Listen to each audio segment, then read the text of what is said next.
එකතු කිරීම ඍණ 3. එහෙම ගන්න බෑ. x ධන y කියලා උත්තරයක් ගන්න බෑ. මොකද මේ න්‍යාස දෙක එකතු කරාම පිළිතුර තමයි මේක. ඔන්න අපිට a ධන b ගේ පිළිතුර ලැබෙනවා. මෙන්න මේ න්‍යාසය. ආයිබෝන් ළමයි. අද අපි කතා කරමු න්‍යාස එකතු කිරීම හා අඩු කිරීම ගැන. මුලින්ම මේ සාධාරණ බීජීය සංකේත වලින් න්‍යාස දෙකක් ගන්න. මේ න්‍යාස දෙක බීජීය සංකේත ඇසුරෙන් එකතු කරලා බලමු. ඊට පස්සේ අපි උදාහරණ ගණන කිහිපයක් කරලා බලමු. දැන් පොඩ්ඩක් බලන්නකෝ මේ තියෙන න්‍යාස දෙක. එක න්‍යාසයක් තියෙනවා ඒ අවයව තමයි a b c d. අනිත් න්‍යාසය අවයව x y z w. අනුරූප අවයව අපි එකතු කිරීම කරන්නේ. දැන් පොඩ්ඩක් මේ රූපේ පොඩ්ඩක් බලන්නකෝ. දැන් a ට අනුරූපව x, b ට අනුරූපව y, c ට අනුරූපව z, d ට අනුරූපව w. එහෙම එකතු කිරීම කරන්නේ. අපි එකතු කරලා බලමු. a ධන x, b ධන y, c ධන z, d ධන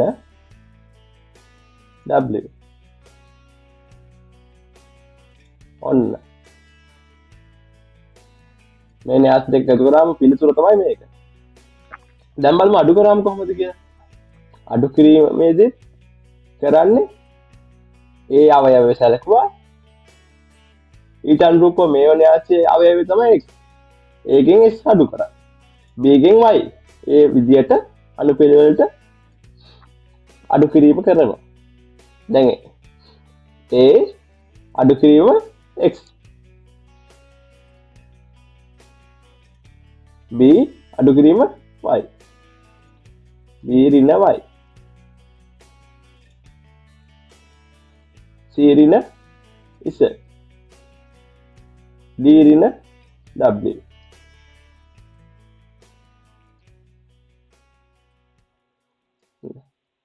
මේ න්‍යාස දෙක අඩු කරාම පිළිතුර තමයි මේ.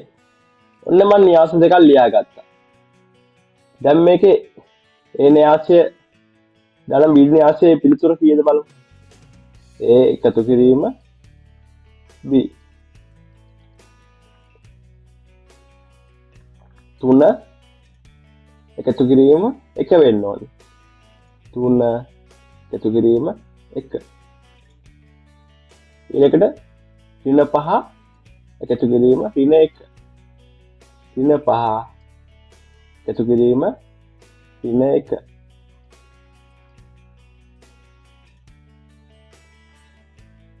දෙක එකතු කිරීම ඍණ 6. ඊට පස්සේ බිඳුව එකතු කිරීම ඍණ 3.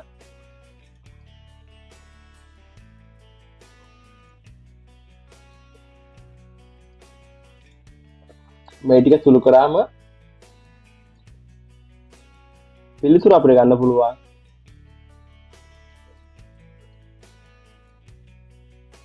තුනයි 1යි 4යි ඍණ 5 එකතු කිරීම ඍණ 1 ඍණ 6යි ධන 2 එකතු කිරීම ඍණ 4යි බිඳුව එකතු කිරීම ඍණ 3යි සාමාන්‍ය දෙක එකතු කරා. ඔන්න අපිට a ධන b ගේ පිළිතුර ලැබෙනවා. මෙන්න මේ න්‍යාසය. a ඍණ b සමානයි මෙතන 3 අඩු කිරීම 1 ඍණ 5 අඩු කිරීම ඍණ 1.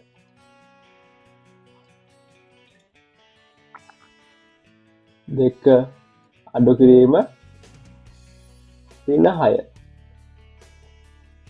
බිඳුව අඩු කිරීම ඍණ 3.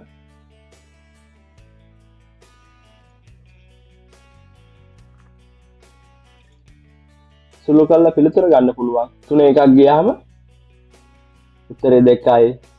ඍණ 5 මේ ඍණයි ධන වෙනවා. එතකොට ඍණ 5 ධන 1. පිළිතුර ඍණ 4යි. මෙතනත් තමයි ඍණයි ධන වෙනවා. 2 ධන 6 8යි. පිළිතුර 8යි. මෙතන ඍණ ධන වෙනවා. වරහන් ඉවත් වෙනකොට එතනත් ධන 3ක් වෙනවා. ඒ ඍණ B ගේ උත්තරය. අපි දැන් බලමු හැම න්‍යාසයක්ම මෙහෙම එකතු කරන්න පුළුවන්ද කියලා.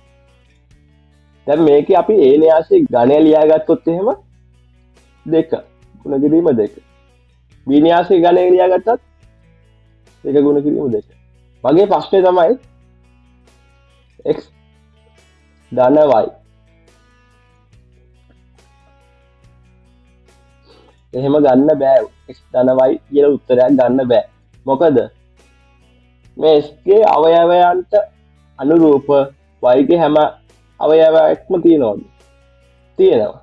නමුත් y ගේ අවයව වලට අනුරූප x අවයව නැහැ. x න්‍යාසයේ ඝනය මේක. y න්‍යාසයේ ඝනය 2 ගුණ කිරීම 3. මේ න්‍යාස දෙකේ ඝනයන් දෙක වෙනස්. න්‍යාස දෙකක් එකතු කරන්න හරි අඩු කරන්න හරි ඕන නම් ඒ මුලින්ම අපි බලන්න ඕනේ ඒ න්‍යාස දෙකේ ඝනයන් සමානද කියලා. අන්න අපි ඉස්සෙල්ලා කරපු විදිහට එකතු කිරීම හරි අඩු කිරීම හරි කරන්න නම් මුලින්ම අපි බලන්න ඕනේ න්‍යාස දෙකේ ඝනයන් සමානද කියලා. මම අර ඉස්සෙල්ලා AB කියන දෙක එකතු කරේ අඩු කරේ මේ දෙකේ ඝනයන් සමානව තිබ්බා. මේ බලන්නකෝ. මේ ඝනයන් සමානයි. ඒකේම